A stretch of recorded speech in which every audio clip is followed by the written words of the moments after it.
So I just fixed up my Facebook profile page, and I'll put the picture up on my YouTube channel the same once I've got the computer back, because I tried it on here and it said your picture is not the right size, blah blah blah. I can't fix it on here, so I'm gonna on my phone. That is, I can't fix it on my phone, but I can fix it on my computer because I like to play with Photoshop and other things like that, so I will fix that there. But anyways, I have this picture on there, and the picture is of me. A friend of mine took it.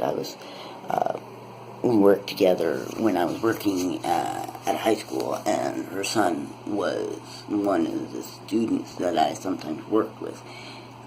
I work as a special ed assistant. I'm trained as a special education assistant, and I worked for about 5.5 years before my back kicked me out for Catholic high school in Canada here.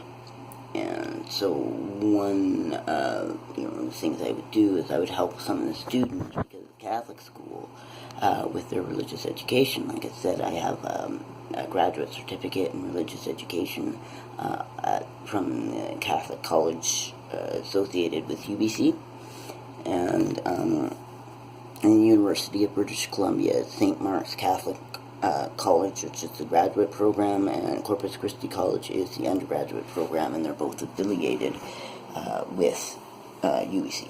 So, I have my certificate from them in religious education. I also have my certification from Douglas College for a 2-year diploma program for classroom and community support. So I employed both of those at the school. I worked with the kids who needed extra help, and I worked with the kids who wanted or needed extra help in religion specifically.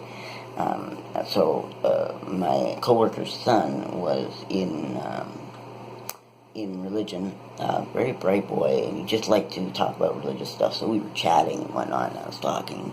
So she snapped this shot of me, and it was just like a candid shot, and I really liked it, so I grabbed it and kept it. And the quote that I slapped onto it, was really easy stuff, was put into my mouth persuasive words in the face of the lion. It's a biblical quote, and I can't remember exactly which chapter verse it is, because that's not my type of memorization issue. I like the stories. I know approximately where they are, but ask me chapter and verse, and normally I can't do that. But I can explicate the story and expound on it very well for you. So anyways, we were chatting about this stuff, and so I put those two together, and that's kind of my motto: put into my mouth persuasive words in the face of the lion. This is the Daniel and the lion's den kind of idea. It's like I'm faced with these hungry lions, people who want to eat me alive, either because they think being transgender and Catholic is oil and water, or they think that I should remain the child that I was, and instead of being an adult that I actually am, or facing down opponents to help, how I need to live my life in any way. Then these are the people that I need to speak to with the persuasive words to say, hey, and be able to persuade them that my word is not false. My word is backed up with truth and with research and with knowledge. It's not just hearsay or feeling or whatever. As in the case of transgender, when I went back to the high school and said, because I had been off for a little while and I was hoping to get back, and so I was saying, hey, I'd like to come back to work the next fall. I'm working towards that, and by the way, I'm also transgender. They freaked out. They freaked right out. I mean, I was oblivious, but my fiance knew what was going to happen. She just let me kind of work it out with her, kind of like she patted my head, patted my shoulder kind of thing while I worked it out. Because it was harsh. I mean, it was basically somebody said that, basically what they said was, what I am doing, and they refused to even acknowledge that I'm male. So what I'm doing is against the Catholic Church, and anyone who supports it will basically come to task. So it wasn't just against me; it was against my coworkers who were supportive of me, which I found really bad. And by the way, the Catholic Church does not believe this. This is not true. The Catholic Church does not say that transgender is bad. The Catholic Church says that doing something without evidence in any situation is bad. So me, I am transgender and I am Catholic. I can say that unequivocally because A, I am not just transgender in terms of how I identify. I am transgender in the way how I sexually and phenotypically present. Transsexual, in the scientific sense of the word, transsexual means a person who is outside of the norm for either for genetics, genitalia, or sexual organs, internal and external are two separate, and the genetics, so XX or XY, and whether or not you have boobs or facial hair or what, those things attribute to phenotype, and your curves and such, phenotype. That's how you present. I now present completely male unless I bring attention to what's here on my chest. I don't wear clothing that reveals it, and when I go out in public, I make sure that I present male as much as possible. So I am what we call a stealth transgender. Now, I've come to that realization recently because I've had people saying, well, nobody would have known anything unless you said it. I'm just being completely open and upfront and honest. So yeah, I am not, I presented, when I was born, I am presented phenotypically female. However, from the start, I have had no sexual organs, and the gonads, which are testes in males, ovaries in females. So what gives you your semen or your eggs. My gonads, doesn't matter which one, didn't work properly. When that happens, when the gonads don't produce enough of the proper hormones to turn you male in utero, the default is female. The default is female. My system reset to default despite what I was supposed to be because there were missing parts because of genetic and abnormality. According to the Catholic Church, because I am medically neither male nor female according to the definition, I am officially properly transgender. Now, for those of you who do not have any physical abnormalities that point towards, yes, you are transgender like me, I don't have anything that would produce a period, semen, or eggs really in my, or anything on either side of that scale.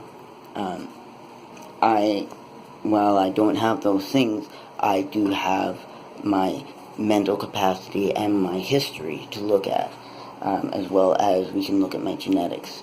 My genetics and my personal preferences growing up. There are psychosocial things that children do that are stereotypically that point towards. My nephew was 1.5 and we knew he was gay. We knew. He's gay. I was always called the tomboy because I had so many other issues. Some of the things that would I have identified me earlier as transgender were not mislabeled, but they should have been doubly labeled to include transgender. Some things at this point directly should have been transgenders. I never enjoyed playing with female-oriented things like my sister did.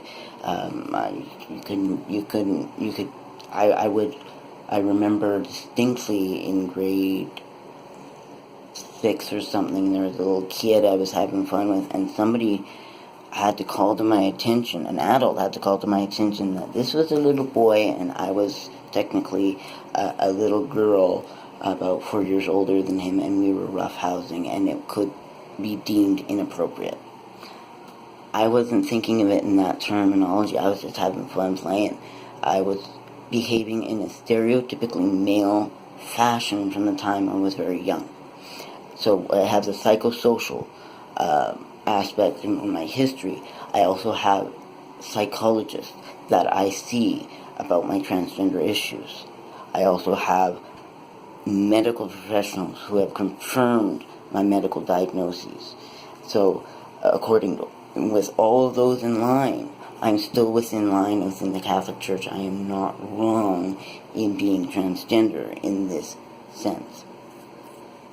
Now, for those of you who don't have something like myself, where you have the physical aspect, but you only have the psychological aspect, where you know in your mind you are male, or you know in your mind you're female, but your body and your general everything presents as the other, and that causes you the body disgust, body dysphoria is what it's called, where you hate to look at that, or when it's the boys, female to male like myself, or your body is female but your mind is male, and where it causes you to be so dysphoric that you would there are many things to do, and it's agonizing to even think of these things, and I'm not even going to go there with any further, because it's almost agonizing to me, even though I've never experienced that aspect of it, and I'm very thankful for that. But yeah, when you have these psychological things, even if your body is completely and utterly in one side, from genetics to, if your brain is, and you still have those psychological aspects, you have no issue with the Catholic Church. The Catholic Church has no issue with you. If you get that psychological confirmation, it's getting the Church is all about psychological, spiritual health. Psychologically, get your confirmation. Don't just play around with stuff, guys. This is also a medically sound way to do things. You don't go around taking testosterone unless you medically need it. It's illegal, and it's just not good for you. So you can work with your natural body processes like Dwayne Johnson does. He uses a natural hormone cycle in the body that's already present, and he enhances that through his body routines and his food intake and such. But